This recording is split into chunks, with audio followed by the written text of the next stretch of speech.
No, I think that's a track one with the double bass like at 2 minutes, right? Yeah. Because Acid Rain's yes.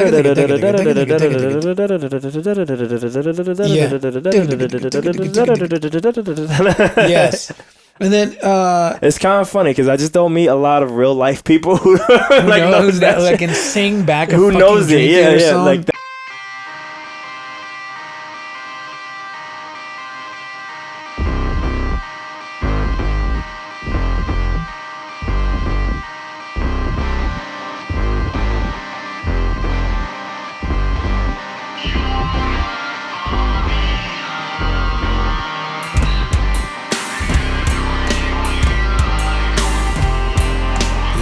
Yeah, podcasts and stuff. We just started. What number is this? What number of podcast? This is probably 91. Okay. I say probably because I did a 91 with this girl. Could maybe say her. I'm gonna say her name because I'll just edit it out if I feel like editing it out. And that shit was trash, right? That shit was trash. All right? It wasn't conducive to good conversation. I did 2 podcasts right back to back in a day, like Sunday, Monday, and I did one with Chris Big Money. He's 90. And that shit was hard. 90 years old? No. He should be 90 though, but he will be one day. But he's 90 episodes. It's like I wish I. Oh, okay. He's it's like, I'm gonna 90. have that name when I'm 90 years old. 90, yeah, man. But it had been a while since I'd done podcasts, and I did his, and I was like, yeah, this is why I like doing them. Get to talk that real convo. And then I did hers, and I was like, man, this is exactly what I don't want. This makes me right back and not want to do them again. Why I don't do them? Yeah. It's and I was like, you know, I gotta just pick the people better.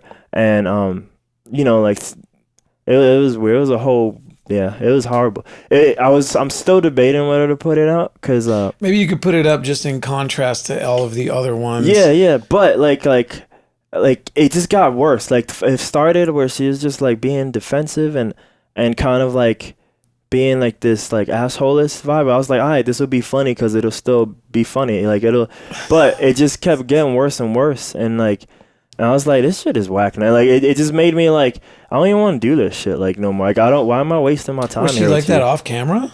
It can be if you ask real questions. The problem is, and so it's, I read that book, The Extreme Ownership, Don't know that one, but it's a Navy SEAL book, right? Okay. It's 2 Navy SEALs, and it's pretty much the idea of everything is your fault. And if everything's your fault, that's because that means you have the power to change everything.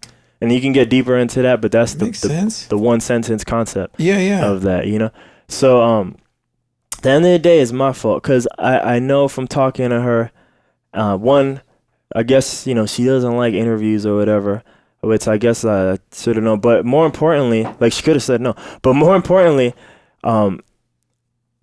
she's in that weird artist thing where it's like she wants to like kind of only share like the art thing, and supposedly that should only matter. The good stuff. Yeah, well, not the good stuff, like but just the art, and kind of be separated from it, which is cool. Gotcha. That works when you're Daft Punk.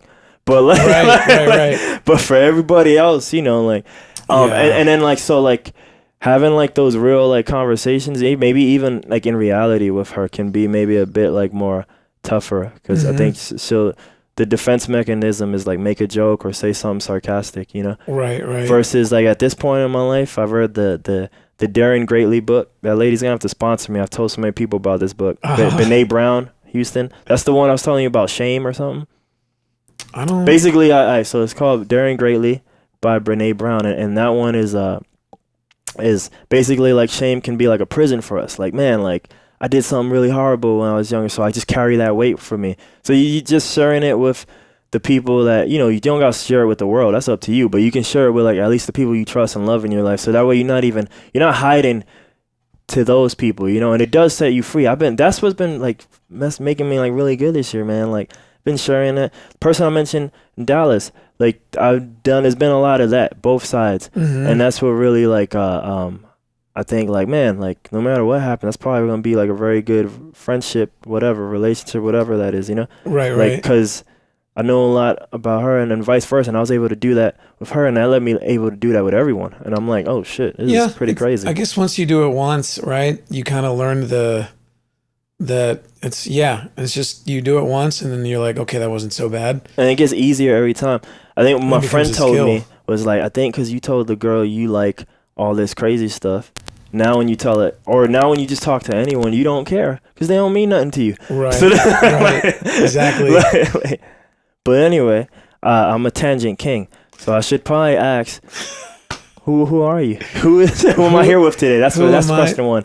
Who am I here with today?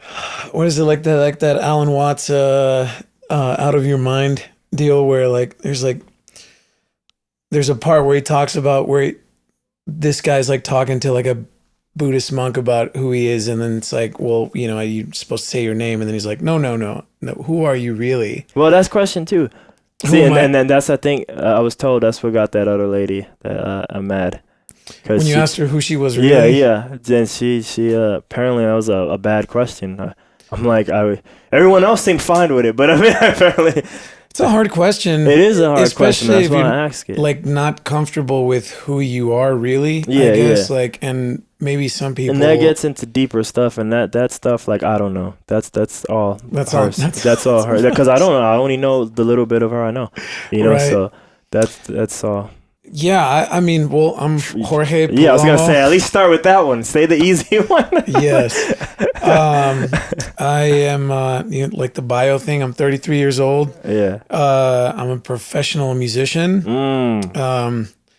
I carry that. I think I can say that now at this point. I've been, like I get paid to play, so it's the word professional attached to it. Is there, but I don't know how truly professional. Well, I mean, come on, there's always that argument. You had a lot of the same musicians I do in terms of the like fandom, like John Mayung and all that. Mm-hmm. So back in the old days, that forum talk of professional is when you getting paid for it, dude. Absolutely, it ain't the skill level, dog. It ain't the skill level. Yeah. Which true. You already know. Your skill level is high anyway, but. There's a lot of people whose skill level isn't and are also getting paid and probably way more than both of us. Yeah. Sure. No. That's kind of I feel like that's a nice, like, sort of balancing of the world where you can see it as the yin and yang, where it's like there's, at this point now, out of all of the musicians I've met pretty much like all of that whole spectrum, and personalities have a lot to do with it as well, which was something that I ran away from for a long time. That's why you chose the bass. Yeah, that's I think Flea was kind of like the guy that made me. Oh, really? Say like that's like Red Hot what is Chili that? Peppers, right? Yeah. Flea from Chili Peppers. Like my cousin Sergio had he came to stay with us when we were in middle school, and he had brought some CDs with him.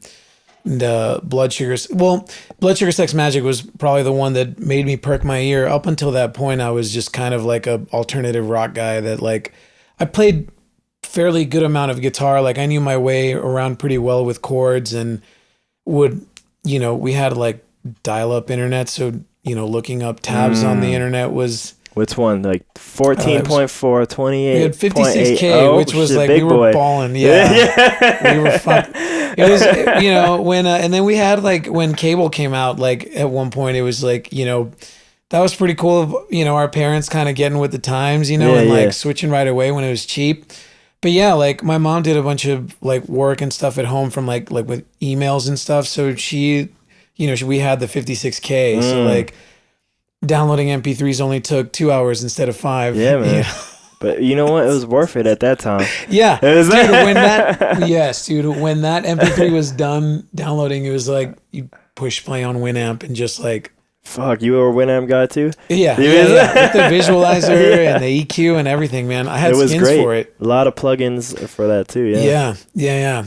It was. I'm on Foobar now, which is not on Mac, so you probably don't even know what that is. Yeah, no. Is that like a? I mean, it's like a VLC or something. You can Winamp the shit out of it. I haven't. I just kind of use it at its most basic level. Yeah, I mean, at this point, like I feel like back then doing shit like that was cool. Yeah, it's like at this point, it's such a commodity that it doesn't even that kind of like decking out your media player doesn't really seem but like our cousin turned us on to that a lot. Like, my brother and I, like, our older cousin in Mexico was kind of like him and his brother, who now, well, Kike, he lives in Australia, and Pato, he lives in LA. And they were like, I remember going to their house, like being like 11, 12 years old, and like they would have like already like Winamp, and like they were into that scene like deep way before. So like after that, you know, we kind of brought some of that with us, and like, yeah, like they were, you know, I saw the beginnings of the revolution, you know, which was pretty cool. R.I.P. old Napster. yeah. And Napster was freshman year, I think I remember, because then that's like kind of when everybody was freshman year of what? High school. Okay, yeah, because I was sense. I was in like, better not be college. We were living in Dallas, or in Grapevine, like in the DFW area, and I remember specifically like going to a friend's house and him having Napster and being like, "What is that?" He's like, "Oh, dude, check this out," and you just, you know, looked for like a Smash Mouth song, and then downloaded it. But yeah, I forgot how we got onto Winamp and Napster. You're telling story who you are, and then bass and personality. Bass, yeah. So like, yeah, like, you know, I was like, Third Eye Blind is still one of my all-time favorite bands. That first album really like kind of, now that I listen to it from a musician and like a producer's point of view, I have to put that in quotes because that's also a word that gets thrown around a lot, and I feel like a lot of people don't understand the full spectrum of it, but that's all I'll say about that. This is another thing, man. It's defined differently depending on who's doing it. Exactly. Which at this point now it's even is worse valid. With movies. You know, it's even worse with movies. Yes, we had a very clear example of that yesterday. No, dude, yeah, like, you know, it was, now looking at it from that point of view, that's still a masterpiece of an album, in my opinion.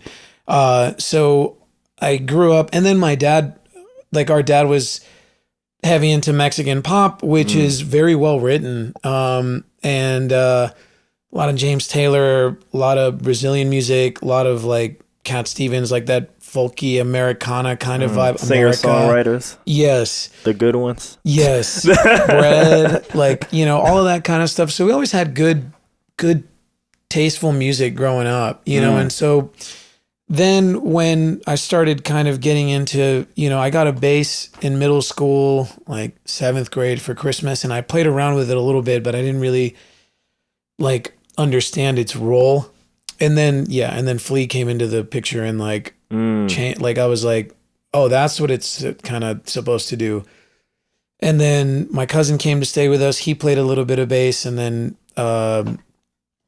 since then I kind of just took off and started playing a lot more at home, and then found bands like Incubus and Rage, and like, you know, like that their bass players were like pushing it more and more. Yeah. And well known, you know, it's like Dirk Lance, you know, was I don't know who the bass player for Incubus is now, but that dude was like, you know, he's on the Science album, he's on, you know, on Make Yourself, and like those bass lines are classic, you know? And so learning those was Peanut from 311 is another one that's also like, so all of that was kind of the school. And then a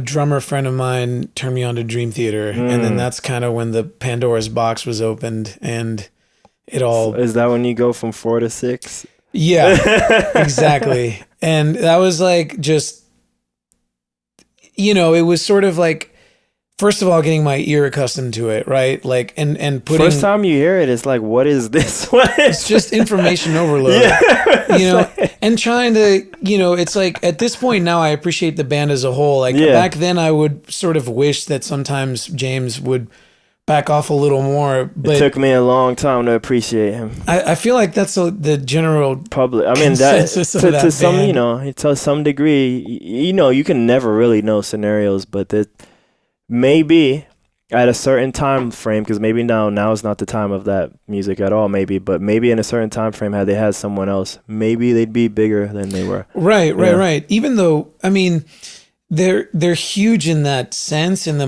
sense that they're like niche. The godfathers of their niche, but not a lot of not people don't really know them for anything, even just compared to bands like a Mr. Big that wasn't around for that long, but To Be With You was like there, and everyone knows that song. Yeah. You know, so it's like so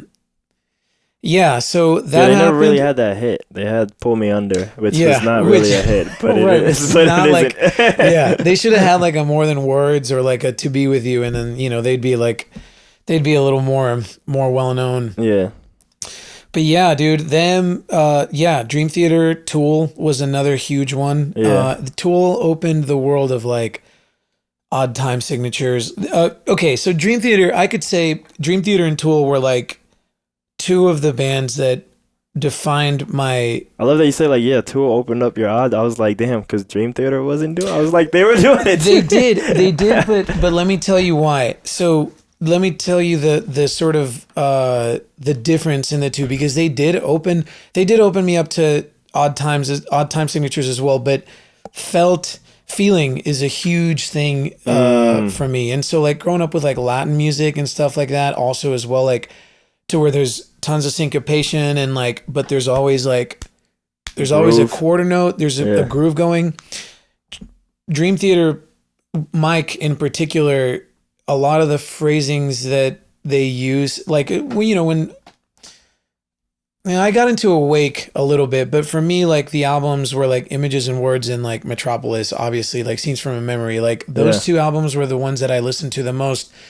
So their time signature, the way that Mike would play and phrase out his time signatures, they were the way that they were. Like, so if he had a 5 phrase, it would be 5 and he'd phrase it like a 5 and it'd start over. So there was a bit of a stutter, and you learn how to phrase that as well. Like that was one part of it. Tool, on the other hand, the way that Danny Carey plays, he's got a little more of groove. He'll have a quarter note on top going for a lot of it. And the kings of that is Meshuggah. That's a little later. I didn't advanced math.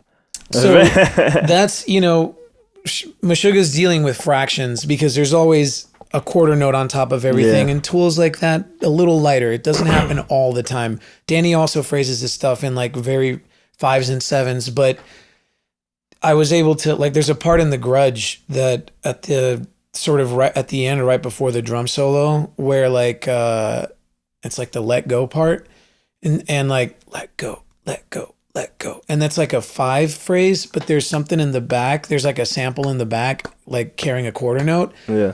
The first time that I heard that, I was like, this sounds so fucking cool. Like, what is it? And so it just, and then like, what is it? Anima has that also as well, where there's like, that song is in 6 and there's a quarter note. So those two sides of like being able to like, Dream Theater is in like phrasing out 5, 7s, 9s, 11s, 13s and like 1, 2, 3, 4, 5. Okay, starting it over, and then the other aspect of it is like blending it with what everyone's used to hearing, which is a quarter note. Yeah, that was then like that would help Tool be bigger. Yeah, well, and Maynard, dude. I mean, Maynard's voice is. I think that's also a big aspect of it as well. Like, 'cause I still haven't taken Tool dive, dude. I still don't really know much about their stuff. I've heard some of the songs that you hear. I wouldn't be surprised if I've seen them live at one of these festivals that I was drugged to when I was younger. But I mean, like Ozfest or something like that. There's like a rock thing fest here, or the River Fest, right? Some shit like that. River City Rock Fest. Yeah. But yeah, for me, I just kind of stuck with Dream. But I had like such a different path though. But I'll say this because without hijacking and saying my path, but Dream Theater, like, they were the ones who made me want to even make music. So it was Learning to Live and Metropolis, the song part 1. Yeah, those middle passages. Yeah, I was like, what is going on right now? Yeah, it's like, and they never really ever do that. Like those solos felt more like big orchestrations. Yeah, than actual like go John. Yeah. You know, like go Jordan. You know, like which is Yes. what it kind of feels like now. Like it kind of feels more Iron Maiden, like AB. Right. You know, That's no unison. You know, that's a very good. Yeah, Yeah. no, that's a really good point, man. Yeah. Like they truly did. Like they're an orchestra in a sense of like all of their parts are really well written, and there's not a lot of room for straying. Yeah. You know, which I think is like. I think that's what a lot of people also don't like, because you know, like I would run into people at Berkeley in particular that because when I went to Berkeley, I went. I don't know how it is now, and I'm only speaking from my point of view, you know, because like it's the Berkeley name is I love that I went there, you know. It's like You might be like I'm trying to think, like, man, third person. I've had a few people who go to Berkeley on this show. I mean, dude, it's a beautiful school, and I'm glad for I'm not glad that I'm still paying for it now, but like, but I'm really glad that I went. Also, because everyone I know is still paying for it. It's been on this show. It's like, do you now you do like the I Joe should Rogan clips just of do like of everybody just paying for it. That always comes up. dude, it's fucking expensive, man. Yeah. And granted, now with the internet, and I'll probably get some hate for this, but now with the internet, Yeah. the information that you can get at Berkeley is available anywhere if you dig deep enough. You know what I mean? All of the teachers that are there and all of the teachers that have been there all have shit on the internet, live concerts, tutorials. Like it's all the most out there. important part, because this is the answer for all of us, ourselves included, and we're taking some steps in some of it, but we're not taking some steps in all of it. The power is there for almost everything we want to do, but do we have the discipline to do that ourselves? Sure. And that's what you're paying for. Yeah. You're paying for an environment that surrounds you completely in music. Like you live, breathe, and eat music there. And it gives you the opportunity to meet people that are literally from like all over the world, all kinds of music, like all types of instruments, all kind of music backgrounds. And the people that you click with, because that's the thing too, man. Like I pride myself in saying that like there's very, very, very few people that I've played with in all of my years that I haven't clicked with musically. All skill levels and everything, you know, set aside, if the person has music in their heart with the cheesy saying, you know, it's like, without trying to sound cheesy, if they feel it, you know, and it's there, I can groove with that, you know? So at being there at Berkeley taught me a lot of that. And a lot of the people that I clicked with really, really well, I'm still in touch with like every day. My buddy Adam Lasher in California, my buddy Jake Wilson in England, who I saw when I was in London a bunch of times. Matt Musty, who's now playing with Train, the band. Alex Potts, another buddy of mine, guitar player that I also see in California all the time. My friend Ruby, that does lighting for us when we go to Austin, with my brother with Neon Indian. Like, there's a lot of I've met people, like I've cultivated some really, really cool friendships there. Oh, Rudy down in McAllen, another drummer that lived here in San Antonio. Like, oh wow. So that's what you pay for, you know. And if I had the chance to do it again, I'd do it. Yeah. I'd 100% fucking do it, because the people that I met there are very valuable to me as friends, number one, and as colleagues, you know, and as like coworkers, you know, that I make music with, you know, which new Adam Lasher singles coming out soon. That's why I was just there a little. Speaking of Adam, just he's a good buddy of mine. Shout out to him. And that's the name of the artist, music, or band. Like, it's just Adam Lasher. Adam Lasher Is his name? He was on the last 2 seasons of American Idol. He's pretty well known. And it's really cool to have the opportunity to work with him. I had someone from American Idol on the show, and That's I didn't right. know she was on American Idol till later. Like, I put people's links and I typed her name in Google. Yeah. And I was like, I think she was on the first season. The very first? Yeah. Dude, I'm going to turn this fan off. Give me a sec. Chilly here, even though it's like 100. Sounds like you ain't degrees. doing your Wim Hof training. I'm not. No, dude. No, I didn't do it all. Well, like I did it a couple of times while I was in Italy, and then things got so fast paced, man, that it was just like get up and go like almost every day you're on the afterwards. road and then changing time zones and shit. But I did. The water was nice and cold in the. It was like really, really fucking cold in the showers at Italy, so that was really nice. And I got like half of it done, like. There, like I was able to at least cold shower it. That's what's but up. I haven't been doing like the breathing as I usually do. But I digress. Yeah, dude. So I guess nutshell it, like it's been a really long answer, but yeah, professional bass player. That's the whole point, it's podcast. That's why I asked a question like so vague like that, because that way it goes somewhere. Well, there's millions of tangents. Yeah. Yeah, that's the whole point. That's the whole point. That's the just like all of my life flashing before my eyes. Yeah, man. Yeah, so I did the Berkeley thing, and then I was there for about a year, and then I ended up like I was like. Yeah, it got really expensive, and I was like, "Fuck it," you know what I mean? Like, I love everybody here. I got to go home.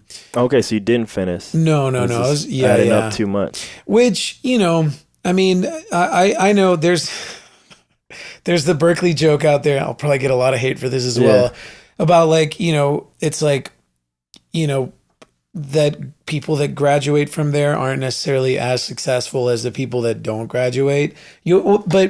But the thing is, I've met success stories from both camps. You know what I mean? Yeah. But you hear the John Petrucci's and the John Mayers and the you could have said all the Dream Theater. You didn't even have to isolate it to him. Yeah, that's true. Yeah, like they didn't finish, but those are the success stories, man. It's like how many film composers that probably graduated from there that are like low key, like going under the radar and like. Making their very, very, very nice probably making living. Bank more than the musicians. Yeah, exactly. And they're like, I graduated. I don't know what the fuck these guys are talking about. Thanks for my $500,000 for a movie. Sure. Especially back in the day, probably some sound engineers too there. Yeah, man. So but I didn't get the chance to finish, and I came back and. Do you think if you got to finish, you think it would have been a different path for you? It's hard to say, man. I will say probably my biggest. So like one of the coolest experiences that I got to like that happened to me there. I think here's it probably would have been a little bit different because I wasn't ready to be there musically. Like. I wasn't okay. Is anyone like really? Yes. Okay. Yeah, dude. Okay, for example, yes, and I only say this because, for example, like my buddy Alex Hahn, or I shouldn't say my buddy. I haven't talked to him in a long time. He was a good friend while I was there. Yeah. Dude's on tour with Marcus Miller and a bunch of other like crazy, insanely huge jazz musicians that are like he's a sax player. He was, I believe. If I'm not wrong, the presidential scholarship guy. So he was fucking ready to be there. Like that dude, he was in a couple of my, which they put him in like Harmony 1, no, Harmony 2 or something like that. Like I remember him either being in my ear training or my harmony class, and that we could bring our instruments. We had to bring our instruments in for one class, and this fool just came in and destroyed. I don't remember what song it was. Was it Prelude to a Kiss? It was some standard.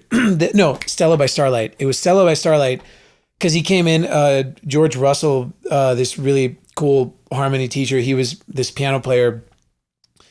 Alex just comes up and he's like, Stella by Starlight, and he's like, yeah, sure. They start playing it, dude, and he just destroyed it, like tore it up, and everybody was like, So, and even like the teacher was like, had this huge grin, what this dude was playing. So like seeing that was just sort of like, I know how to play Make Yourself by Incubus. I can play Come Original by 311. Yeah, yeah. So, no, I could play, like, I went to Berkeley, like, with some Victor Wooten stuff under my belt. Like, I was starting to, the shell was starting to crack, but I wasn't fully open yet. My ear was, like, starting to hear all this really cool stuff.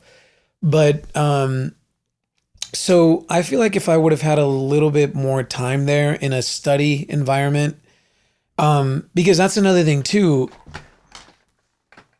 So, okay, I didn't go there right away. I was at UTSA at first. So I graduated high school. I stayed at UTSA. Thankfully. Yeah. Just like, at least I graduated high school. There you go. And then it's like, I did that. I went to UTSA. I did my first year. I just got all my basics out of the way. I didn't do anything with music. And I got into the music program the second year. And what instrument? With bass. So did you have to play upright there too? No. They let me, Dr. Ballantyne at the time, shout out to him if he ever sees this, was super cool and let me audition. Did you know? For that. Did you know Ballantyne? Yeah, I did. I had a run because I ended up being the main like sound engineer there, and then later on once I graduate. When were you there? So I'm there like from 03 to 09, but in terms of being like a musician major guy, it's probably like after 09 though. So that's like way. Okay. Because I was there 05 and 06. So like I mean, yeah. 06. So I don't even get to the music department working there till around 09. 08 or 09, and then I just kind of started living there, and I got that certificate in technology thing they used to do, and with Seabald. Yes, yeah, he did this show. Badass dude. He's Seabald's a G. Yes. I only met him a couple of times, but yeah, good. I remember he was one of the cool guys there. He flew in for Chicago Pizza because I did a lot of dumb stuff, still do, but I used to always talk about pizza, and Chicago pizza and deep dish, and I never had it. And he flew it in from Chicago to have it for all of us. For real? Yeah, it's frozen, so I mean, because it has to transport. Right. But yeah, from Chicago, and we ate it there. He was like, dude, he's angry happy. He's like, I spent over $200 on all this pizza for you guys. Eat this shit. I better not see a goddamn slice left. Dude, that's badass though. Yeah, dude. He's a great person. Nobody does that. I love that dude. I hope he's all right. Teachers, yeah, dude. Teachers that do that, those are memorable. That's a memorable, yeah, dude. I'm sure that he got to probably meet Dr. Viamonte. That was she was the theory teacher there when I first got there. And speaking of memorable teachers, I'll never forget, Dr. Biamonte was she was the catalyst that was I understand where you're coming from. By that time, dude, I was already kind of gigging, and doing I was playing with this band Nemesis, with my buddy Roy, who I just played with recently, a year ago or something like that. And Jeff, and these were all dudes that were older than me and had jobs and families and stuff. And I was this 19-year-old kid that was the hot stuff. Yeah, well, yeah, dude, Top Gun, you were overplaying all of the songs and just being excited to get into a bar when you're not 21 and playing fucking rock. We were doing toadies and so I cut my chops a lot with that band, and it was a consistently playing band. We had Fridays and Saturdays every weekend. So when I was at UTSA, I was doing that. That was my job. So when I got into the music department, I was an experienced musician, but then when we got to theory class, they'd put examples up on the overhead deal, and it was all written out music. And everybody else that I was in class with was had come from orchestra and band. Yeah. So they were all just chilling, oh yeah, blah, blah, blah, blah, blah. And I was just and then she would go and play it. And I'd be oh, yeah, I know, I've done that. But yeah, I know that one. I know that chord. It's so I, took me a little bit, I came to her afterwards and I was yo, I have no fucking clue how to read music or how to and so she kind of took me under her wing and was realized that all that needed to happen was just for me to put a name to everything that I knew already. Yeah, yeah. So she helped me out with that a lot. My buddy Jason Quiroga also, he was the guitar player for the like jazz Ensemble or whatever. yes, and he helped me out a lot too, man. Like I'd go over to his house and just like jam on like, standards and stuff and like be like again, getting my ear used to this kind of stuff. So I had a little bit of that kind of training going into Berkeley, but then obviously, man, like that's all you're surrounded with. Yeah. However, their way of teaching harmony was a lot easier than the way that it was at UTSA, because at UTSA they were taking a classical approach, which is totally fine if you have that, if you can speak that language. But like at Berkeley, they just kind of simplify it and they're like, here's harmony in a way that everybody can understand. It's just like really simple with like numbers and shit like that. And so like the number system, like all of that kind of stuff, that was like, oh, this is what UTSA was talking about, but now in a little bit more of a modern context. So that happened. And then, so that's why I say that I wasn't necessarily like prepared to be there, because like I had very, very limited knowledge on this stuff. And like being there was what finally cracked the shell open. So I feel like if I would have been there for maybe like another 2 or 3 years, I could have gotten a lot better on my instrument a lot quicker. Especially because probably the coolest experience at Berkeley was I got to study with Matt Garrison, who, shout out to him. I still keep in touch with him, and like he's my favorite all-time like bass player of all time. Like that dude is monster bass player and has played with like all of my heroes and like changed the way that bass is played and how it's heard and its role in everything. Kind of a low-key guy. Not a lot of people know him, but now I'll probably get some hate for this too, but a lot of modern bass players, man, like are like there's some really cool, innovative ones out there too. But I feel like a lot of them, about 90% of most modern guys, have Matt's sound just like I don't have the word for it. Intrinsically there, like subconsciously. Yeah. The dude changed the game. Like, and I feel like he doesn't really get as much credit as he should. But, I'm not as familiar with him either. If you get, I'll send you some links of where he's at. But because, dude, he was doing shit that even to this day, when you listen to it now, and it's like, when was this recorded? 94, 95? What the fuck? Yeah. So he's like intensely good. So I got to study with him for a year. So I feel like if I could have gotten just a little bit more time with him, like I could have, but I was able to, either way, he was another guy that realized like, cool, you're not necessarily like super, and even the way that I got him as a private instructor was really weird, because like, weird in a good way. Like when you get to Berkeley, they give you all these tests to see where you're at, and they give you numbers. And, my playing and my improvising and my ear were pretty good. My sight reading and my theory were like total dog shit. So I got like a 1 on all of those. And then they give you a sheet. Here are your bass teachers, or here's a list of bass teachers. Pick whoever you're going to, pick who you want in order. Cause you need to pick 1, 2, and 3. And, right before I applied and went to Berkeley, or like, and actually like got in and went there, I had gotten a hold of John McLaughlin's Live in Paris album, which has Matt on it. And that's like, it kind of had turned me on to this, where I was like, there's a song, Mother Tongues on it, that's like got a bass solo at the time I couldn't understand it. It was just like, what is he doing? And I kind of heard it, and then that was that. Like, and just kind of started trying to find him a little bit more, but not really. I didn't know he was at Berkeley. So when I got there, I'm looking at the list of teachers, and it says Matthew Garrison, and I was just like, the guy from the John McLaughlin album. So I like threw that in there. I put him as number one, and then I put the other guys, some of the other teachers down.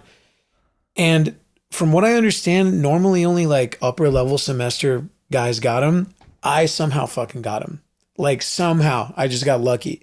So when I walked into his room for private instruction the first time, and he was like, "Let's jam on something," and he picked this like really fucking hard tune called Inner Urge, which has like these really cool changes, but with like chords that at the time I had no idea existed, let alone could understand. Yeah. So we started messing around with some of that, and I think he realized like, okay, maybe this is a little advanced for you.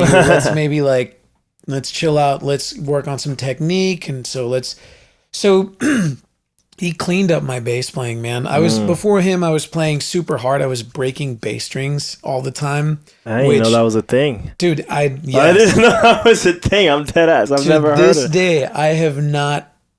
To this day, I've never broken a string since, dude. Like, but I used to break strings. How hard are you playing, dude? I was playing really fucking hard, dude. I was playing really to where like my arms would be tired. I know why I'm into massaging, but now I know why you were into it. Dude, like killing yourself. I would have like really sore hands and but it's because you're just sort of like you're young and you're just like intense. All the I always felt I didn't do it hard enough when I played bass. See, and that's good. You should have stuck with that, because now, dude, I like barely. No, I still, I haven't gotten to I've never broken a bass string still. No, it's not. It's, dude, I remember like breaking bass strings and thinking like, and hearing people being like, maybe there's something wrong with your saddles or like, but it was just I never realized, that it was just like bad technique, you know? Yeah.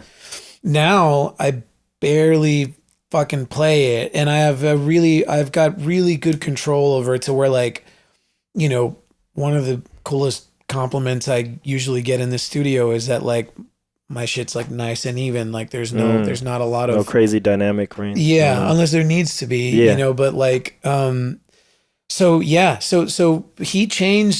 shaped the way that I play a lot, dude. And then I came back, and previously, just to give another shout out to my buddy John Hernandez, guitar player here in town. Before I went to Berkeley, he was the one that turned me on to Dream Theater. Like he was the one that kind of like showed me.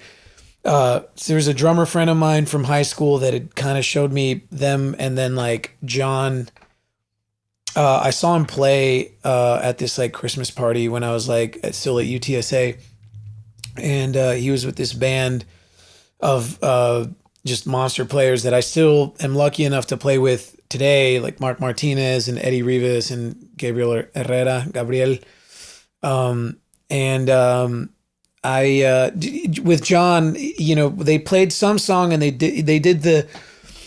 Did you ever listen to Liquid Tension Experiment? Oh hell yeah! I'm trying to remember the name of the song that has the carnival tune at the end of it. Is it Universal Mind? Yeah. Jordan always does that. And Dream Theater does that. Yeah. Acid Experiment and what's? I think it was Universal Mind. Is it Universal Mind? At the end, yeah. I think. I think that's. But so they played that ending. They played that, and John did the chromatic end, and I was just like, what? I was like 18 or 19 at the time. And I'm trying to like imagine that song now. Universal Mind's the one that starts with the guitar, arpeggio, like on the guitar.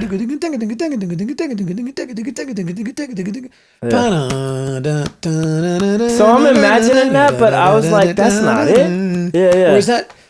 I feel like that's a song one on one of them. No, I think that's a track one with the double bass like at 2 minutes, right? Yeah. Because Acid Rain's.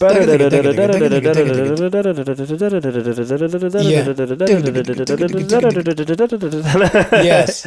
And then it's kind of funny because I just don't meet a lot of real life people who like knows that like can sing back. Who knows it? Yeah. Like that. Like I would see them on the forums growing up, but like they never existed here. So dude, it's just you funny. You would have gotten along with John really well, dude. Like I started hanging out with John a lot after that, and like he gave me all these like exercises, like, and he turned me on to like a lot of, like, he had all these Dream Theater DVDs live. So I would come and Dude, I just just like, sold so many of them. dude, It kind of makes me sad, but like just where I am, I mean, you well, know, they're you all gotta get rid online. of. You know, Yeah, that's true. A lot That's of them true. are all online. But I mean, dude, I used to love owning every single live. I used to Dude, look to Live in that. Budokan was like the one that I was saw like, that with my dad. Maybe my dad was like, "What the hell is this?" Like Yeah. in a good way, but he was like, that one. That's the Yeah. one that we would watch all the I time. love track dude. 3 Jam. I can't remember what track 3 is, but they made like a 10 or 15 minute version of it. It's hold on.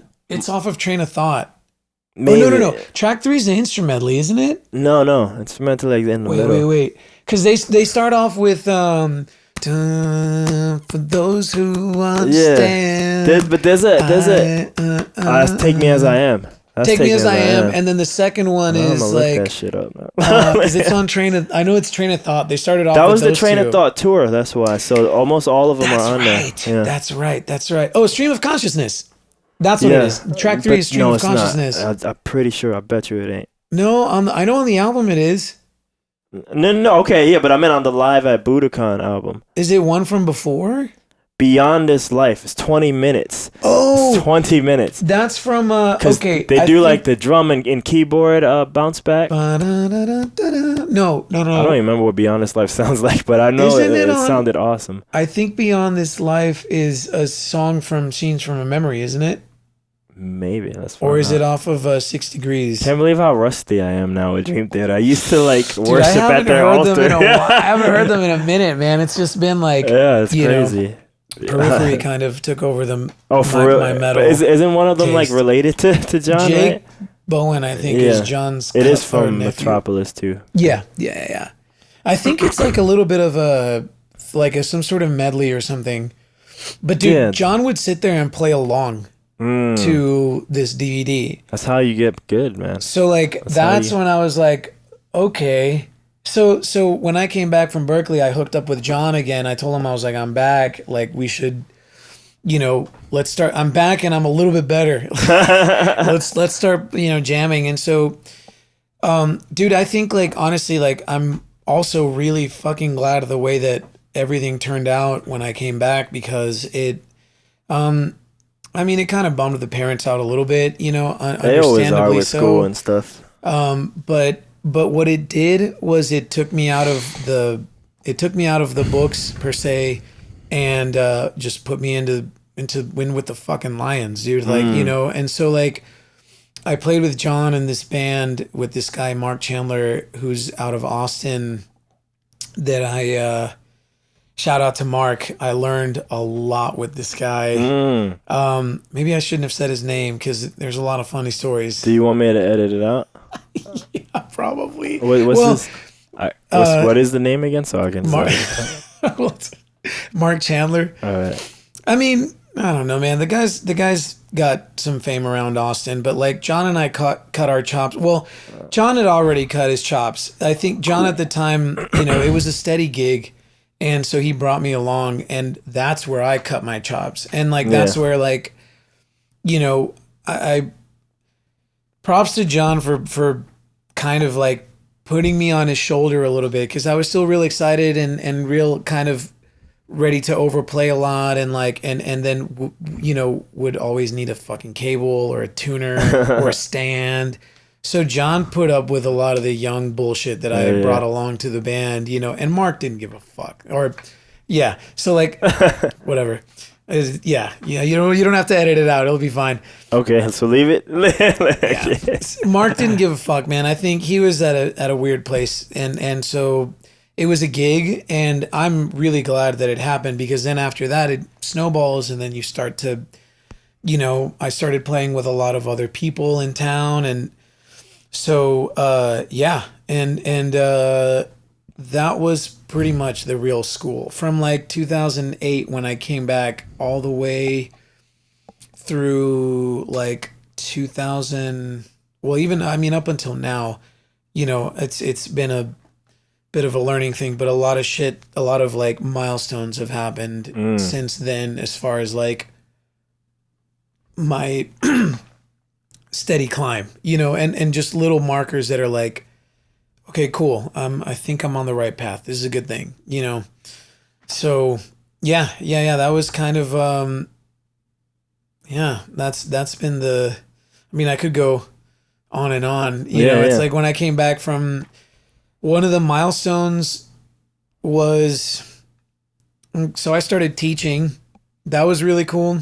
I came back. Okay, so I came back, started playing with Mark. At one point, some shit happened and gigs kind of fell down a little bit, and I had to end up getting a job. And it was like tech support for this company, like, you know, and I was there for like 8 months, and I was on Craigslist every fucking day, like looking for some like music related job. And I found one that responded. They needed a full-time teacher in Bernie. And so I responded, and I was able to like, there we go. I was able to like apply and really apply. The dude just wrote back and was like, yeah, sure, come in for an interview. And I came in, and it was really cool because the teacher that was there already had like 25, 30 students, and he was just leaving. So they needed somebody to just come in and like replace. And he paid so well at the time, dude. Like nobody fucking does this anymore, which really kind of sucks. He charged $100 a month for 30 minutes a week, no matter how many weeks the month had. So if it only had like February had 4 weeks, you know, or whatever, if a month had 5, you pick the day, you know, so some months had like 5 Wednesdays and or something like that. Then you got an extra one for the month. It was still $100, but he would give me 80. So like with 20 students, dude, 25 students, you know what I mean? Like that was like my rent, that was everything. Yeah. So all of my gig money was all extra. So I was balling like for that time. Like I was like, hell yeah. And it lasted about 2 years. And then, you know, as everything, and then I get called to go on this tour to open up for Ted Nugent. This is a great story. This was a game changer. I get, so one of the guys that I met at Berkeley, Neil, guitar player, incredible guitar player. I don't know if he's still playing guitar or not. This dude, he like, so he hit me up one day, and I was out on some country gig. I was like, what up, man? He's like, hey, want to open up for Ted Nugent? I was like, yeah. When? It's like, I've got a tour lined up. This girl that my buddy Calvin hooked me up with, she needs a band. So I'm calling you and Marty, another buddy from Berkeley that had moved. He's from like South Carolina or something, but he had moved to Austin. He puts the band together for this girl. The way that this girl even got the gig, and I'm debating on saying her name too, because the story's kind of fucked up, but like I remember. Yeah, I told you this one. Yeah. So I'll keep it short. But no, like they don't know. They don't know it. So that's why I'm like, it's like the band got put together for this girl, got across this gig just by sheer luck. She'd gone to Waco for some acoustic performance and walked into a music store to rent an amp, and got talking with the owner of the music store, gave him a copy of her album. Turns out he's really good friends with Ted. Gave him the album. Ted said, we need an opener, bring her along. She didn't have a band. Calvin knew Neil. Calvin called Neil. Neil called me and Marty. So that gets put together. And the first time that we all went out for lunch and like talked about, it's going to be this much pay. And it was going to be like a 7 or 8 week tour or some shit like that. Like it was going to be a long thing. So it was only going to pay like $2,000 or something like that. It was shit. It was not gonna be in music business, dude. And even then, dude, like, you know, that was like, okay, $2,000 for 2 months, Ted Nugent. Yeah, that sounds See, like a but deal. you added Ted Nugent. That's why it sounds like a deal. Kind of. But it's opening. It's like the opening. I'd never Yeah. done anything, and it sounded like at the time it was just this like golden No, I get it. I'm just opportunity. saying that's how they get all of us. Because And it's that's always like, look who you're next to. Yes, Look who you're dude. next to. They're Not, like, yeah. you have to pay, but you Yeah. get to hang out with. And we didn't even really. We got to hang out with the band and the crew and everything. Like it was all. They were all super really. Everything about that was really cool, except for how it ended. Yeah, Foreshadowing. yeah. So, to not make the super long story longer, the pre-production meeting was cool, and the minute that we set out on tour, man, like when we got to her house, the red flag was raised when she was like, "All right, there's like 15 boxes of merch in the house, and I have to go and make phone calls, and I have to like." Do some other bullshit. I don't know what it was.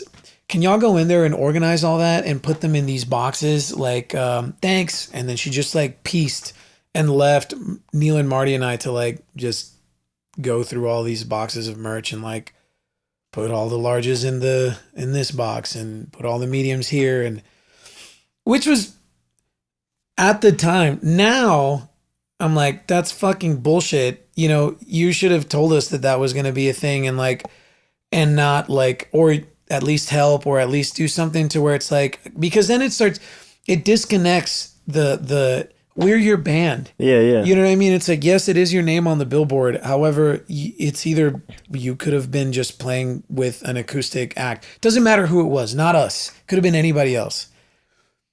Without 3 other dudes up there playing, or guys or gals playing what it is that you're playing, or that your music for you, it's just you and a guitar. You know what I mean? And like, if you want a band, there's dynamics and things that you have to like realize that, you have to take care of, we're people too. And so You gave that up when you picked up the bass. that's true. If you prick us, do we not bleed? So like it ends up being like, so that at the time we didn't mind it. We were like, sure, whatever. Yeah. And so, yeah, like now it's just sort of like, yeah, that was a red flag. Then we do these like, probably like first, I'm trying to think, like 3 or 4 shows in the Northeast. And obviously she'd never been on a tour like that. And she loved to talk. So it was just never like she didn't know like how to take care of herself on tour when you're singing like every days in a row. Yeah, You know what I mean? I don't like to sing. I don't do it professionally. I've done that. I had a gig, an acoustic gig, just myself and my buddy Mondo. Oh, shit. But I was the only one that was like, I needed to catch that. dude, 4 days in a row, Wednesday, Thursday, Friday, Saturday. I was like covering for my dad. My dad took off somewhere and he was like, hey, can you cover my gig? Like, it's 4 days. It's a really nice gig. I'd like for somebody that's in the circle, to cover that. So I did, and it sucked, dude, the first 2 weeks, because like the third day I'd lost my voice, Damn. So, because you don't know, you know what I mean? You don't know about not to give it your all 100% if you're going to be doing it, So she was up there doing that, and then like when we were done, she was just chatting it up with everybody and like smoking and just like not realizing that. So same thing happens within the first couple of days. She like loses her voice, and then she gets really mad at everybody because she wanted to sleep and had us like leave the hotel room, told us to leave the room to go clean the van. Little red flags like that were just sort of like, okay, like, all right, that one kind of bothered us, but we were like, whatever, we're on tour, let's do it. So we did it. Little things like that kept piling up until one day there was a blow up in the hotel room with everybody in the except for Neil. Neil was usually pretty quiet, but Marty and I were finally like, yo, dude, like, come on, dude. So she got all defensive and things got really heated, and she left. And the next day didn't come back. We were in Philly and we were like 5 weeks into the tour. She left, and then the next day we had a day off, and she didn't come around. The day after, she came and picked us up, drove us to Chicago where the next show was going to be. And then when we got to the hotel room, like basically kicked everybody out of the van, told everybody to leave, and that she had gotten another band, and that she wasn't going to pay us for the remainder of. She had paid for some of our food and stuff, but she hadn't like paid us.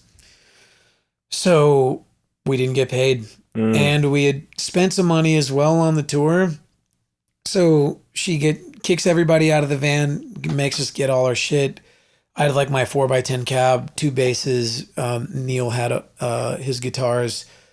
Marty had all his drums, all of our clothes, amps. And they were just out there in the middle of like Chicago, downtown Chicago, like right in front of the La Quinta. And then she had some of Ted's crew there too, unfortunately, because she had called them and they had arranged for everything. So they all got in the van and bounced. And like, we were just like, all right, cool. Well, now what do we do? So luckily my brother, I called my brother and he hooked us up with a friend of his, and Neil's parents sent us some money to rent a van, and like, well, we had to ship some of our stuff because it wouldn't fit all in the van. Damn. And then we rented a van and drove all the way down to Waco where his parents lived. And I lived with him for like 3 months, like in his parents' house in the spare bedroom, like kind of ashamed every day to like, show up to like the kitchen and just like get fed by other people. You know what I mean? Like that was that, like, I not obviously, dude, like not on them at all. Like they did everything possible to make me feel as welcome as I could be. They were like, stay as long as you need. We understand. Like nothing on them on their part. Yeah. So me, dude, it was kind of one of those things where like, Neil and I ended up trying to pick up some acoustic gigs around there, but like, Waco's a hard town to do that in. And so it wasn't until my buddy Brandon hit me up that was like, hey, I'm starting a studio down here with some people. Think I'm out of a job for you. Just come down, stay at my house, and we'll figure it all out later. So I drove down to San Antonio and lived with Brandon, and then like couch hopped for like a year with Brandon, and then shout out to Randolph. Oh yeah. I lived with him for like 4 months, dude, 4 or 5 months. Yeah. And again, like, dude, and this was the year that made me like question, like, shall I continue on this path? You know what I mean? Like of maybe musicness? Yeah, maybe I can I was like 25, it was like 25 or 26. I was like still young enough to like maybe like pick up some sort of skill or like, try to go back to school or get a job somewhere and just maybe like level out my life and try to figure it out. Luckily, I feel like I'm thinking that shit right now. Like not now this moment, but like now, like literally during this time. Yeah. It's fucking hard, man. It's a question that comes up when things get a little darker than what you're used to. You know what I mean? Yeah. And it's a good question to ask yourself, but the answer isn't always like honest. You know what I mean? Like it seems like a good idea to maybe just say fuck it and like start anew somewhere, but then when you really think it through, it's like, well, I have invested a lot of time into this as well, you know, in myself as this person, so. But don't mean we can't take those things into other things either. Sure. Yeah. I think, there's a lot of examples of people doing that and being successful. I'm trying to think of like one that I know, as far as like famous cases, I can't think one off the top of my head, but like, yeah, it's good to kind of come to that crossroads every now and then. It means that you're uncomfortable. And I think being uncomfortable is good because it makes you look around. That's the only reason I even live in Austin at this point. Which, yeah, I remember you telling me was you were ready for a little bit of a. Yeah, and I got it. Believe me, I got it.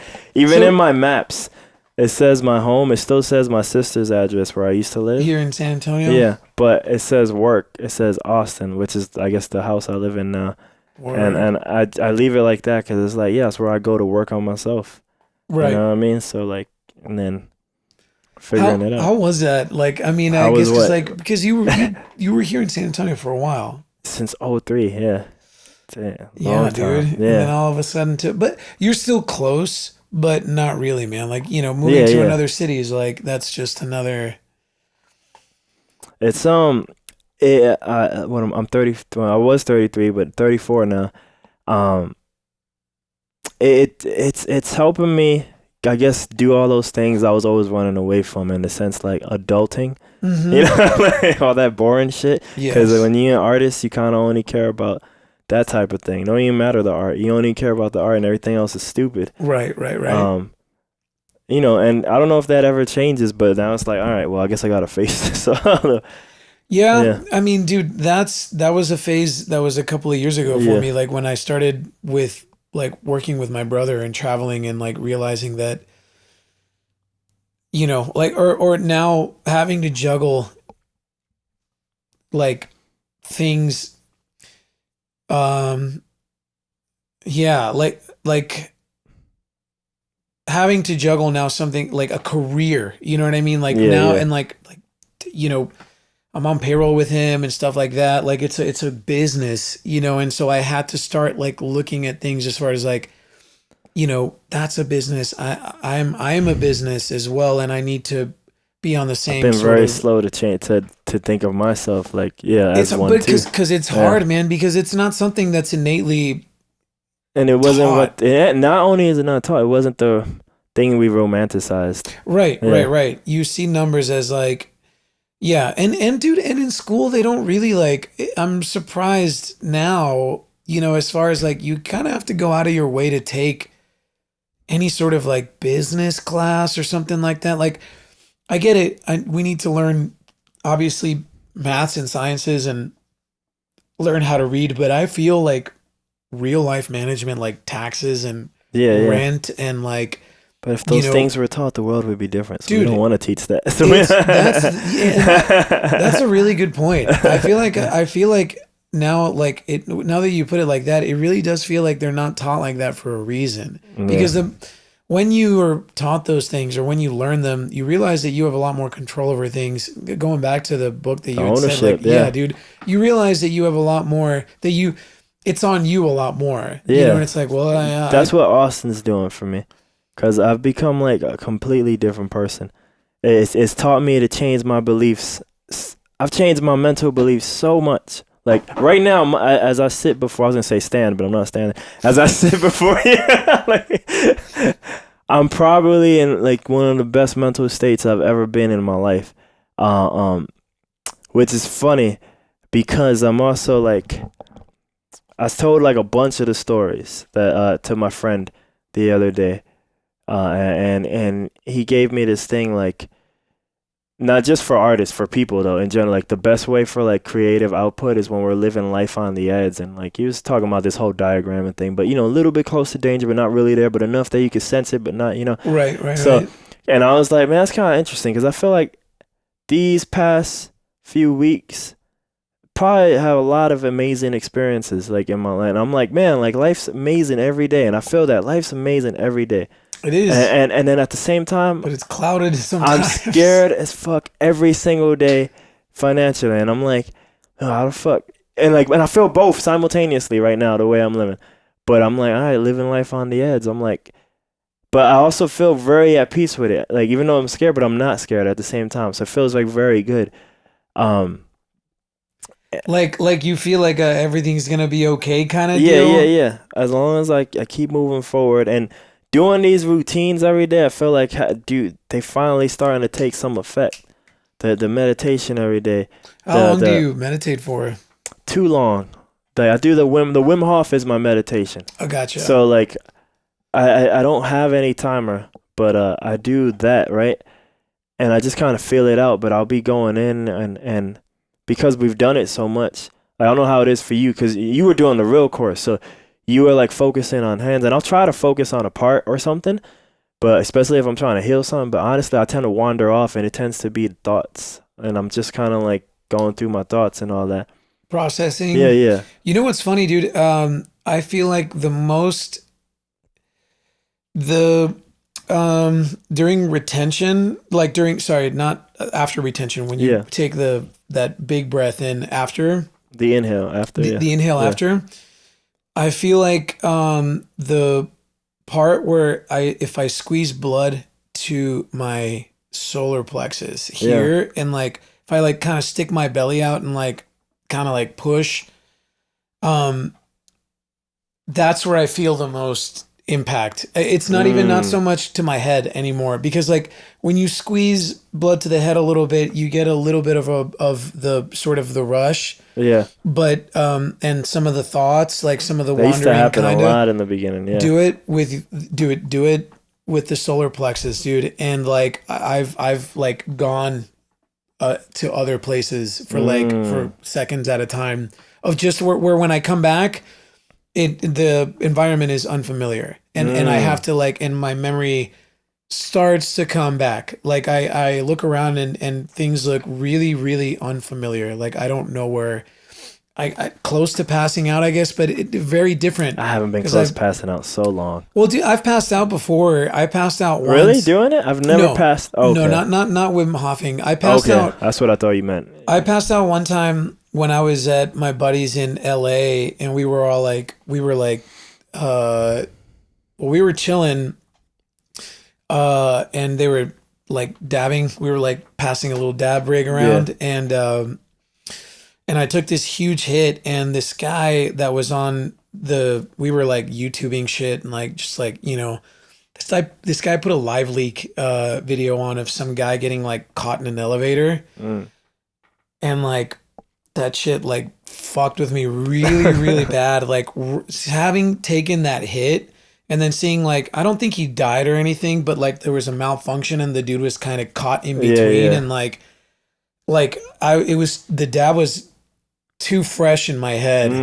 And so when I saw it, it really, really fucked with me. And like, I did the next worst thing that you could do, which was stand up to go get a glass of water. Yeah. So when I stood up, I was like, fuck. Like I started walking, and I was like, I started feeling kind of short of like breath, and then like tunnel vision. And then like, I just remember yelling like, I'm going down. Like I just like yelled that. And then I don't remember anything. Like I remember then like kind of opening my eyes and seeing like my buddy and his friend just kind of like looking over me, being like, yo, are you okay? Are you okay? I was like, yeah. And then that was that. But there's a fear in passing out, and it's like with the Wim Hof, it's like I'll squeeze, and like every time, dude, like I think it's got something to do with the way that you normally breathe and the way that you kind of always carry tension in your chest without even really knowing. Yeah. Slouching and all of this stuff. Yeah, like we doing now. So when you bring blood to this whole area, I think that it opens up a lot, and yeah, dude, like that's when I get the most. But I really try the times that when I've gotten into the groove of doing it, I have to have some sort of follow along, because I'll wander too much and I'll forget about it, and that's where I feel like I lack. Where I'm really bad about. You mean like you wander in your thoughts? Yeah. See, I think to me, and I can understand like if the purpose is really to do something crazy with that, but I think to me, I don't think that's the worst thing, because I think that's just shit I'm dealing with or have to deal with. You have to process. Yeah. So I think it's kind of good.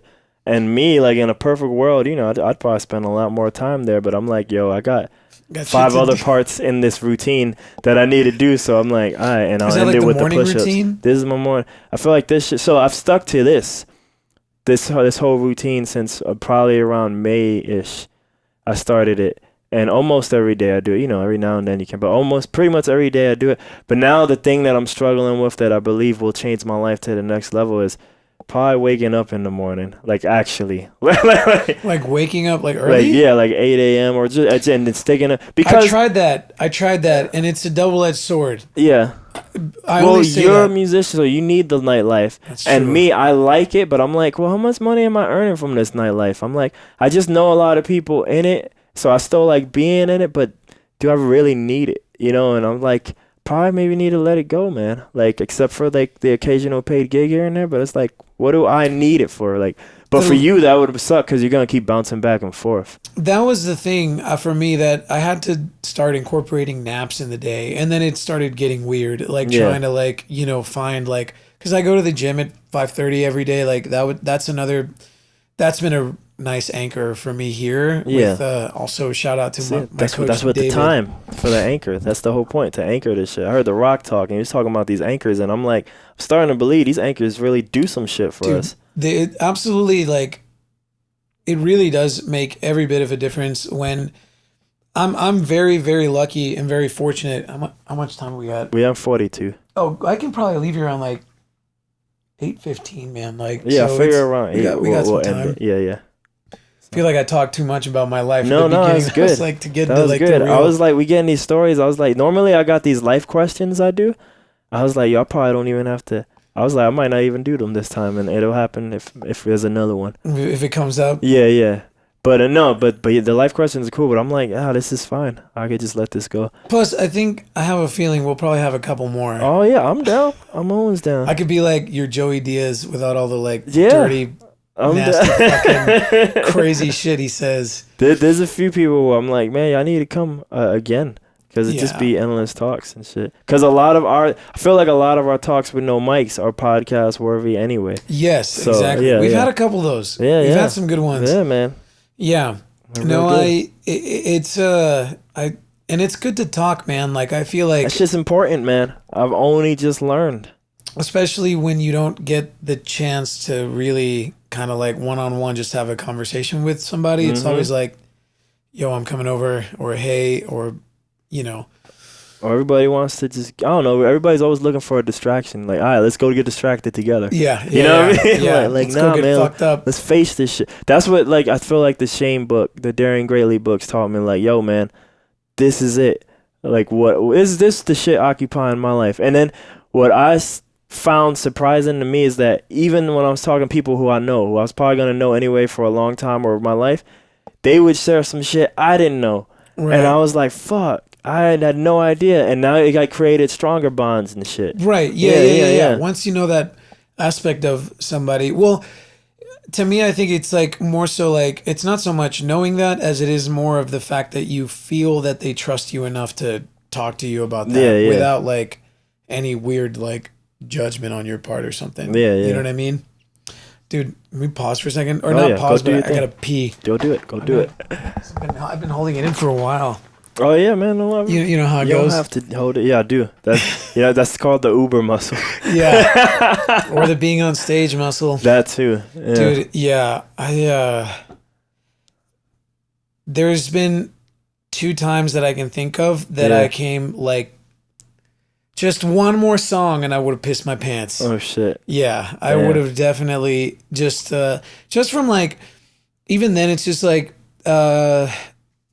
hanging out with people in the crowd and forgetting to like pee, and then like going up for second or third set and being like, oh fuck, Yeah, I didn't yeah. pee, and then like it getting worse and worse and worse, and then just like, yeah, only 2 times though it's been to the point where I'm just like, you know, like the first time I had to just straight, we were almost at the end of the set and I was like, yo, I play an instrumental, do something. I gotta go pee, dude. Like I gotta do that. And the second time I just samurai, You willed it. I just soldiered through, and it hurt for a little while afterwards. Yeah. But yeah, but I digress. Where were we? So meditation, I do that Meditation. every day. That's a form of meditation. I'll do so I'll do the other 5 quicker. So out of the 6 things, some of these things I was already doing pretty much every day. But then I saw this guy and he talked about the morning miracle on this podcast. He calls it morning miracle. You know, it's just what he calls it. But he realized, and I was starting to realize this myself, like pretty much all of the, not so much famous, but successful people, whether it be business or in some shit, a lot of them all kind of have these same patterns. A lot of them are waking up early. So that's one of the reasons why I want to do it. But At the 5 a.m. club, right? Have you heard about? Yeah, so that guy, I just heard that dude stuff. And the 5 a.m. club, it's basically the morning miracle, but like just again condensed into he's just doing it how he worded it, but it's the same exact stuff. Right. So 2 and 3 are visualization and affirmations, and that was brand new to me because I was never really that guy doing any of that shit. But I was like, all right, let me try that. Oh yeah, and real quick, the morning miracle. So he noticed all 6 people were doing either a variation of these 6 things again and again, and he was like, why don't I just do all 6? Instead of picking one, Right. So I was like, well, why don't I do all 6 too? I can do that too. So yeah, so I added visualization and affirmations, and that one's still like, like it's the weirder one. Part of my routine. Miracle? So I do that. Yeah. That's part of that. Okay. So for me, write them down. So yeah, so I text. I don't text. I write on Notepad. I type them. So the way I do, I guess affirmations is too for me. So I do that. I have the ability, and then ... like whatever I'm writing, Right. I have the ability, to make whatever money, or I have the ability to be badass at this thing, or even for a girl in Dallas, I have the ability to get to know her, and whatever, and go rock climb with her, and like both of those things have come true. So but I write that every day to remind myself that shit. But then with the visualization part, it's just things like I almost have it like as a goal list, and I just kind of read it just to remind myself, like, like you want to do these things, or if I don't ever act on them, then maybe I don't. Maybe I need to change it, Right. Yeah, so I have it there because. So the visualizations are like your sort of like your wants, and your affirmations are like, or how do you? Yeah, they some of them cross, but I let so the way I do the affirmations. I write what I said. I have the ability to, and this is just me. This is what I came up with me. This ain't even like, he just said do these things, and I never read his book. Or maybe if you read the book, maybe he's like, there's more into it. But I started Googling. I was like, yeah, because it's kind of tough to find some shit on these visualizations and affirmations. So like visualizations is kind of just a goal list of things I want to do or something. That's the way I have it. Then I'll try to like visualize it, but just a little bit. I'm trying to move on, like I said, because some of these other things take so much time. I'm like, I can't spend all the time. Right. But at least I'm hitting it every day. But the way I do the affirmations, that I have the ability, and then ... I delete that every day and start fresh and new. So and then I notice, like, whatever it is I'm paying attention to, like I said, that's what I'm saying. Maybe that goal list might change because keep writing these things. I don't keep writing that. Maybe I don't want that. Like right. So that's how I do those 2 things. And then the 4th one is exercise, which I was doing just a lot of yoga before, and I still do. It's a little bit more in there, but I do the exercise after that. Then the reading. So that for me is audiobook. And then what's the 6th one? 6th one. This was another brand new one. For me, journaling. May 17th when I started that shit. I've been told to do that by a surprising amount of people, man, and a lot of people do journaling. Don't fucking do it because I don't. That one's interesting. So now, like, doing it because it was crazy. Like I didn't know what to write. I didn't know what to write. This was another one, just like the other 2, visualization, affirmation. I'm kind of making up my own thing. So I just started writing my thoughts. And then it would turn into like me writing about the day before. Then at some point I was like, yo, I could probably just put all this out as a book at some point. Like this was me every day. Yeah, like if I blow up and become whatever it is I become, like, oh, here's that. Here's my here's daily literally notes. Like what happened. How I got to. But now I'm starting to play with it too. Like first off, like now, because you see, I don't know if you've seen my Instagram, but like I write rhymes and stuff. So so. To me, I thought rhymes, I might have told you this already yesterday maybe, but like to me, writing rhymes is kind of like doing push-ups with like resistance. Yes. But if I write normally, now I'm doing push-ups like this. Yeah. So like at a certain point, I write rhymes like pretty much every day. Then I freestyle also every day.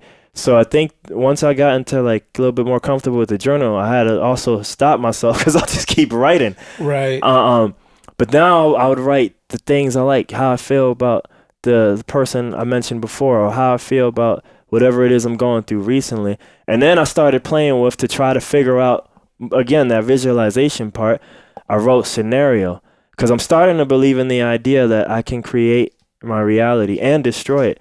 So I was like, well, why don't you, writer guy, you know, who says you're starting to believe you're a writer, why don't you write what you want to happen? So like every day now, after I'm doing my journal, I write scenario and I'm like, okay, I'm going to do blah, blah, blah, blah, blah.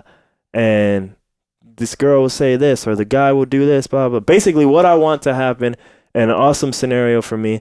And yeah, that's brand new. I just started that maybe like a couple of days ago, actually. And this is on your phone also? Yeah. So I'm not writing, but I'm writing. I'm thumbing. Right. I'm thumbing. I'm just like, I'm trying to think of writing would be good, but you know what? I have this everywhere with me, and I'm trying to like have less shit. I don't want more books. I don't want physical shit. I really want get rid of all of it. I think that's helping me because it's helping me like I said, like, dude, I love the music, and I still really want to make and release a song a week. But I haven't made time for that yet because I'm still involved in too much other shit. But sometimes I'm like, man, you know what? Maybe that was my season. Maybe that's it. And because I've noticed with music, I don't know yet, but like around 25, there's the whole story with my arms, which I've told you where I lost it and I got it back with trigger point and everything. Mm-hmm. But at that point, I defined myself with like, I make music. So when I lost my arms, that really like fucked me up. Like I really was like, what do I do now? Blah, blah, blah. But at some point it became, I don't create music. It became I create ... Because then I went from music to podcasts to filming concerts to live streams and doing that. And now I seems to be in the process like, oh, like I'm a writer. So now I create, I guess, stories or words or rhymes or whatever. Right, so I feel like I'm probably always going to make something forever in my life. But maybe I'm just an evolutionary creator, dude. Like all right, for this group of years, I do this. For this group of years, I do that and just move on. The Renaissance. But you're always creating. Yeah. So I'll never stop that, but it just might not be that. So sometimes I'm like, I really do want to make a song a week, but it's like, is that just me clinging to the past? Do you want to? Well, the only reason I want to is because I saw how much effort I did into video and how much output. I'm like, damn, I feel like if I tried at my original passion that I supposedly love that much, if I tried that hard, I would have probably made something happen. So I feel like I never gave music the effort that I gave everything else. So I want to try to at least one, give it the effort, and then two, see if I even like it like that anymore. Because I feel like one of these guys was on my podcast, Another Friends, and the other one is Russ.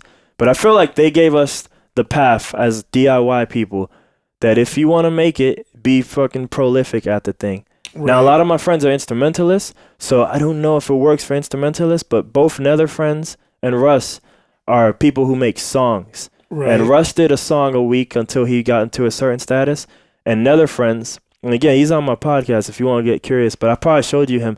This guy currently, he lives in LA. He's that album guy, right? Yeah, That's album a week.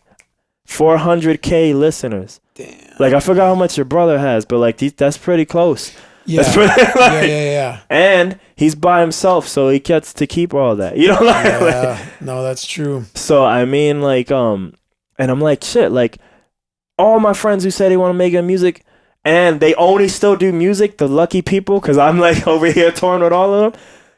He gave you the path. Why are you not trying that hard? You know, right. Yeah, the formula's there. Because some of them are creators. Like, you're doing other stuff. You're like a session musician. You're recording, man. You know, but like they're only like artists. Yeah, so it's like it's kind of their go. You know, like right. If that's the only thing you do, then for sure, then like be the best at it and try your hardest all the time. Because the other pattern I notice. Like my friend told me the Radiohead leak story. I didn't know this because I'm not the biggest Radiohead fan, but I guess like a bunch of their shit leaked from a hacker. And at one point, at some point, and he threatened them, and they just ended up giving it for free on Bandcamp or something. Oh, I think that was, if I recall correctly, I don't know if like the only album that I know that you could like just sort of like pay whatever you wanted for it was In Rainbows, and I think that's. I remember that, but that wasn't a leak. That was them being artsy at the time, the same way Nine Inch Nails released a Pirate Bay album. Remember that? Long time ago, Trent Reznor released the album on Pirate. This is one like Pirate Bay was like, long time, like torrent. He torrent. It was torrented. Yeah. But regardless of that Radiohead story, whether it's true or not, all these famous musicians, they seem to make the same amount. They seem to have that same prolificness in their own way. Prince is a great example. The only difference is they just don't release it. They might just pick and choose. So it seems like 12 songs here. But they're always making, they've got like, yeah, but they seem to go hard. Like, songs. yeah, like, because Radiohead seem to have their own, like, private discography. The James Bond song that they released a demo of that never came out. Well, and Johnny Greenwood does a bunch of like film scores now, and like, you know, so it's like, yeah. No, dude, totally. And I feel like it's hard to, here's the thing, dude. The problem with people, not problem, the difference between people like that and people like ourselves is that our basic needs aren't fully covered yet. And so we have to split our time. Yes and no. I mean, you got to pay your rent. Yo, see, so I understand that. But then, like, this is where, like, you know, you get, like, the little military discipline and stuff. Like, it was like, how, this is where you can spin it a lot of ways. Like, how bad do you want it? Or, like, how do you want to live your life? How comfortable do you want to be?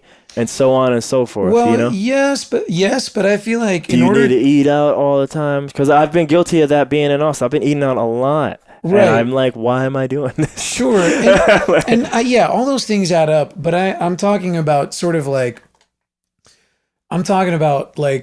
do we need to hang out with our friends as much as we do? I kind of want to. I think that's important.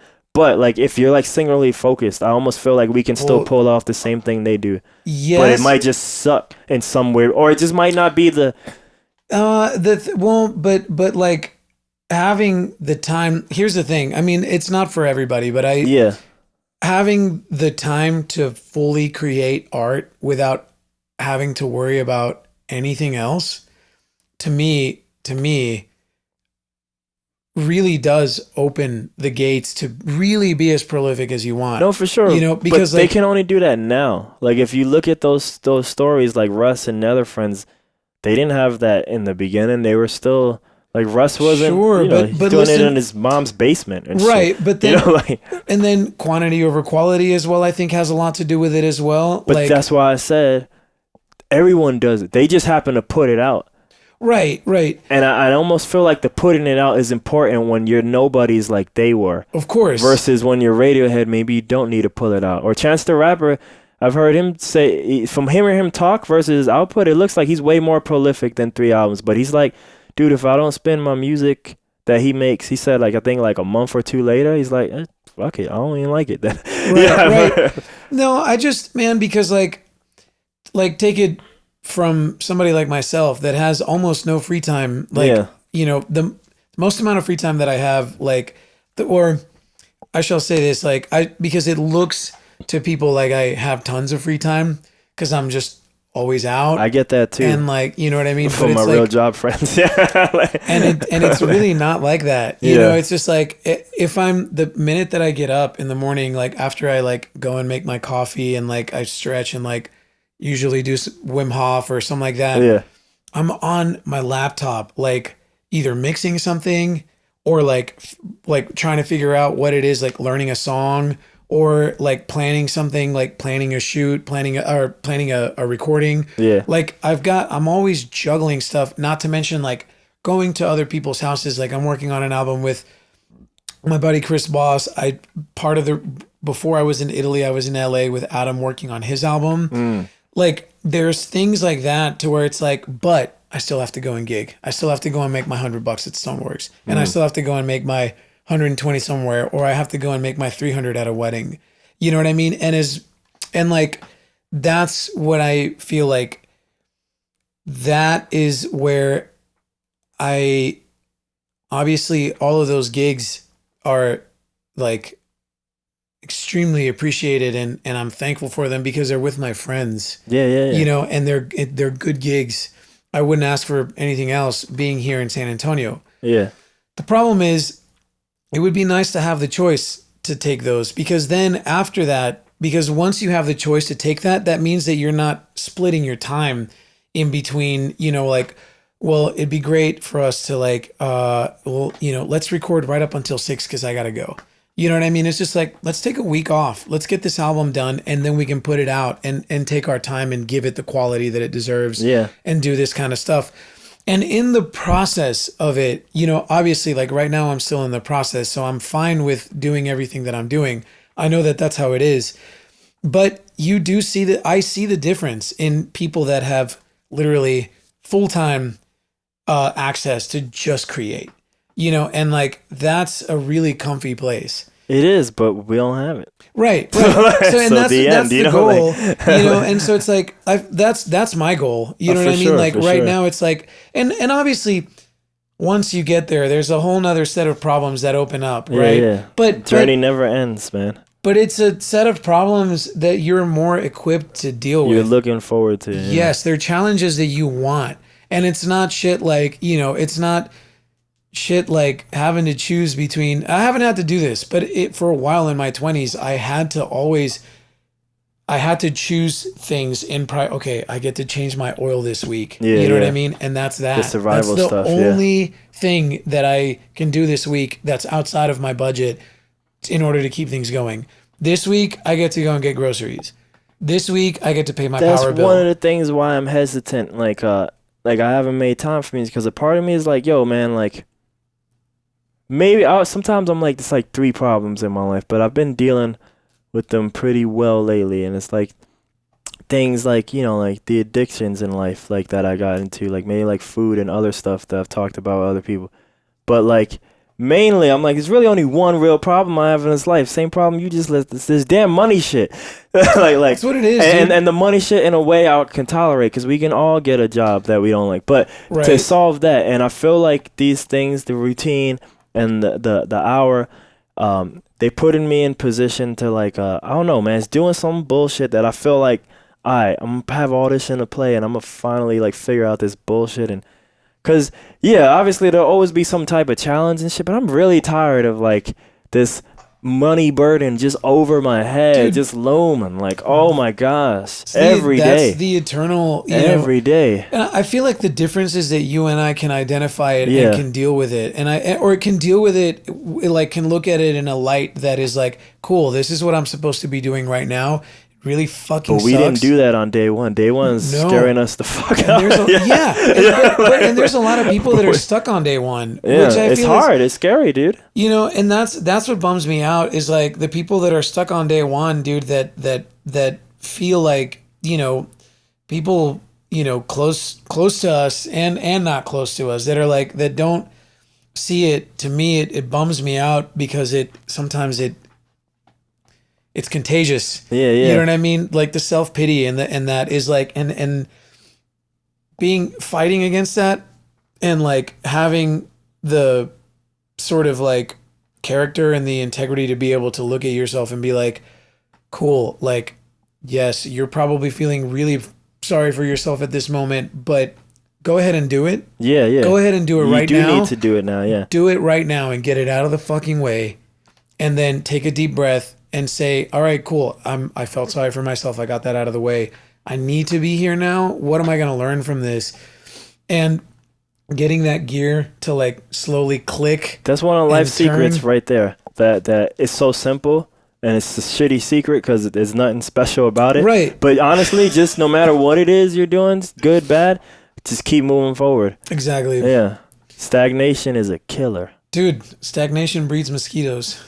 Fuck mosquitoes. Stagnant water. Stagnant Yeah, water yeah, yeah. breeds mosquitoes, man. Fuck all that. mosquitoes, yeah. Yeah, I mean, dude, I feel like it's like that's like a buddy of mine told me that a long time ago, and it's like it stuck with me ever since. Because like, what do mosquitoes do, man? They Yeah. suck your fucking blood. Yeah. You know, and they're a fucking pest. You know what I mean? So you hang out in stagnant waters, man. Like that's what you're gonna be surrounded with is just leeches. You know, and it's good, man. The struggle. I feel like I'm glad to you know have this conversation and this common thought because I can't. I feel like these are important, dude. Well, when you try and tell somebody to love the struggle, they feel like you're being condescending and they feel like you don't understand what they're going through. It's a lot hard of times. perspective.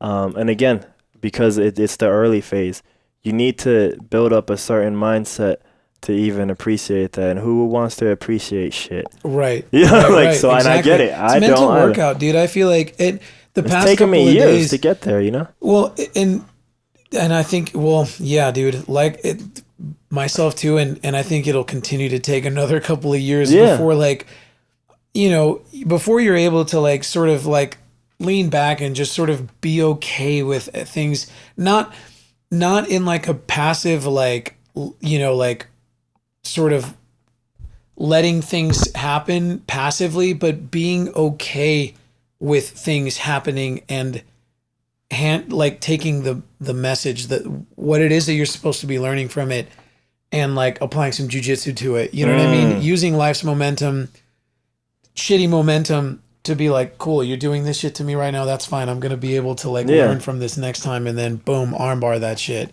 you know? So it's like, so yeah, dude, I'm honestly, it's a breath of fresh air. Yeah, and what it taps on what you're talking about too. Like, but one of the other secrets is another shitty one, because these things are not like, they're not easy answer. They're just kind of like the duh answer, but the duh answer unfortunately is the answer. Whatever that shit is in your life, honestly, just face it. Right. Again, shitty answer. It's not cool. Take the bull by the horns. But if you just face it, like, it's the only way to make it go away. But right now it's 8:08. It's probably end 8:08. Are we? Yeah. In honor of the kick drum, we said. Real quick, what's some plugs where you want the people to find you online?